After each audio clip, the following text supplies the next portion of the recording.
कलकत्ता, स्वादिष्ट बंगाली मिठाई और उतनी ही मीठी बोली का शहर। वैसे तो कलकत्ता कई चीजों के लिए मशहूर है, पर वहां एक ऐसी जगह है जिसको इंडिया की सबसे हॉन्टेड जगहों में से एक माना जाता है, कोलकाता की नेशनल लाइब्रेरी।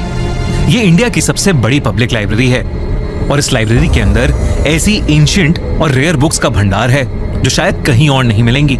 इसीलिए ये लाइब्रेरी स्टूडेंट्स के बीच बहुत फेमस है।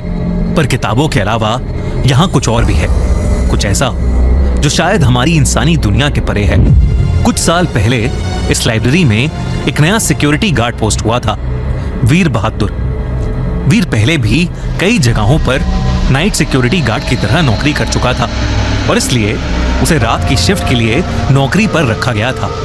अक्सर इस लाइब्रेरी की रात की ड्यूटी करने से लोग कतराते थे, क्योंकि लाइब्रेरी के हॉन्टेड होने के कई किस्से लोगों ने सुने हुए थे। अक्सर रात में लाइब्रेरी के अंदर से फर्नीचर हिलने की आवाजें आती थी और तो और कई लोगों ने लाइब्रेरी के अंदर भटकती आत्माओं को भी देखा था। पर वीर को भूत प्रेत में कोई विश्वास नहीं था, क्योंकि नेशनल लाइब्रेरी बहुत बड़ी थी, इसलिए नाइट ड्यूटी पर अक्सर 2 गार्ड्स होते थे। वीर को वेस्टर्न लॉन की देखभाल के लिए अपॉइंट किया गया था। दिन के समय लाइब्रेरी में कई बच्चे आते थे, पर रात में लाइब्रेरी अक्सर बंद ही रहती थी। उसे बस ये ध्यान रखना था कि कोई लाइब्रेरी में रात में ना घुस आए और बुक्स चोरी करके ना ले जाए। पहली कुछ रातें वीर के लिए बिल्कुल आराम से बीती, लेकिन फिर अमावस्या की एक रात आई। वीर रोज गार्ड रूम में बैठा रेडियो सुनता रहता था, लेकिन उस रात रेडियो फ्रीक्वेंसी पकड़ ही नहीं रहा था। गार्ड रूम के बाहर दूर दूर तक बहुत अंधेरा था। वीर रेडियो के सिग्नल की खोज में गार्ड रूम से लॉन में चलने लगा, पर रेडियो की चरचराहट के अलावा कोई आवाज ही नहीं आ रही थी। बस बीच बीच में ऐसा लग रहा था कि मानो कोई कुछ बात कर रहा हो। फिर कुछ देर बाद एकदम से रेडियो से चरचराहट की आवाज आनी बंद हो गई। तभी अचानक से रेडियो में आवाज आई, टुनाइट इज माय नाइट। ऐसा लग रहा था कि कोई अंग्रेज ऑफिसर गुस्से से बोल रहा है कि आज रात वो किसी को नहीं छोड़ेगा। वो आवाज सुनते ही वीर के हाथों से रेडियो गिर गया। वो पहली बार था जब वीर को घबराहट महसूस हुई। इससे पहले कि वो रेडियो नीचे से उठाता और कुछ समझ पाता, उसे लाइब्रेरी के अंदर से बहुत तेज धमधम की आवाज सुनाई दी, जैसे लाइब्रेरी के अंदर कई सारी किताबें और बुक शेल्फ गिर गई हों। उसने दूसरे गार्ड को फोन मिलाया, पर उस गार्ड का फोन ही नहीं लग रहा था। इसलिए वीर अकेला ही लाइब्रेरी के अंदर चला गया। उसी दिन सौरभ नाम का एक 14 साल का स्टूडेंट भी पढ़ाई करने लाइब्रेरी आया था।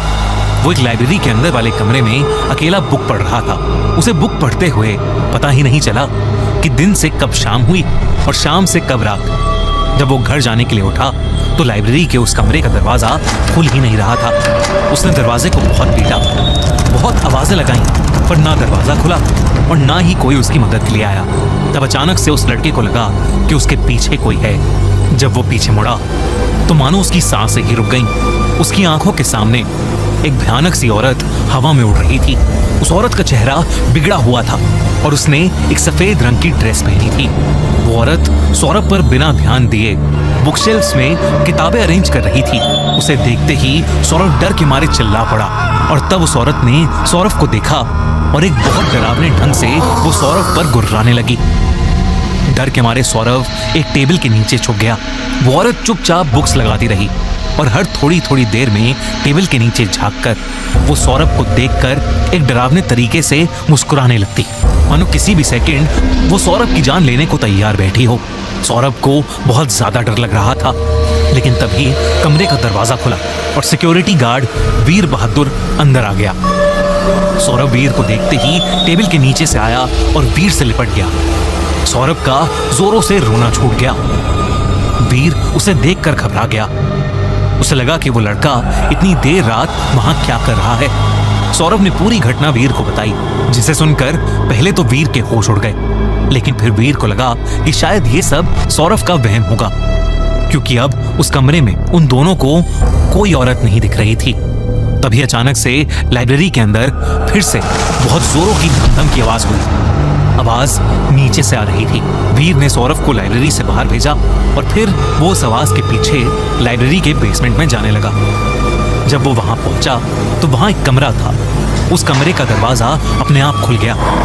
वहां उसे किसी आदमी के दर्द में चीखने की आवाज आ रही थी, जैसे कोई उसे बुरी तरह मार रहा है। जब वीर उस रूम के अंदर गया तो अंधेरे में उसे ऐसा लग रहा था जैसे कोई आदमी चेन में लिपटा हो। लेकिन फिर जैसे ही उसने अपनी टॉर्च उस तरफ मोड़ी तो वहां कोई भी नहीं था। वीर को कुछ समझ नहीं आ रहा था कि उस लाइब्रेरी में हो क्या रहा है। वापस गार्ड रूम जाते हुए वीर को दिखा कि लाइब्रेरी की लॉन्स के बीचों बीच एक पालकी रखी है जो पहले नहीं थी। वो उस पालकी के पास गया। वो सदियों पुरानी पालकी लग रही थी। वीर ने पर्दे से देखा कि अंदर एक आदमी बैठा है। वीर गुस्से में उस पर चिल्लाया कि वो कौन है और वहां इतनी रात को क्या कर रहा है। लेकिन उस आदमी ने कोई जवाब नहीं दिया। जब वीर ने पर्दा हटाकर पालकी के अंदर झांका तो उसके रोंगटे खड़े हो गए। अंदर एक आदमी था और उसके शरीर पर हर तरफ चोट के निशान थे। उस आदमी ने ब्रिटिशर्स के जमाने के कपड़े पहने हुए थे, पर सबसे ज्यादा भयानक बात यह थी कि वो आदमी ना जिंदा लग रहा था और ना ही मरा हुआ। उस आदमी ने वीर को गुस्से से घूरा और फिर वीर के देखते ही देखते उस आदमी का सर धड़ से अलग हो गया और वीर के कदमों में आ गिरा। ये देखकर वीर इतना डर गया कि वो भागता हुआ सीधा लाइब्रेरी से बाहर चला गया। अगले दिन सुबह जब वो नौकरी छोड़ने लाइब्रेरी गया तो उसे वहां दूसरा पुराना गार्ड मिला। उस गार्ड ने बताया कि इस लाइब्रेरी में कई आत्माएं वाकई में भटकती हैं। नेशनल लाइब्रेरी बनने से पहले ये जगह इंडिया के पहले वाइसरॉय जनरल वॉरेन हेस्टिंग्स का घर हुआ करती थी। अक्सर उनकी आत्मा यहाँ टहलते हुए मिल जाती है या फिर उनकी आवाज आती है, टुनाइट इज माय नाइट।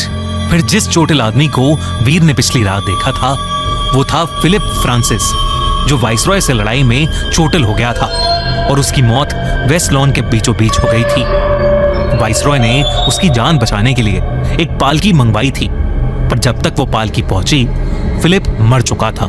तब से हर अमावस्या में फिलिप की आत्मा उस पालकी में वेस्ट लॉन्स में दिखाई देती है, पर बाकी रातों को जो फर्नीचर हिलने की आवाज आती है वो लेडी मेटकैफ की आत्मा की वजह से आती है।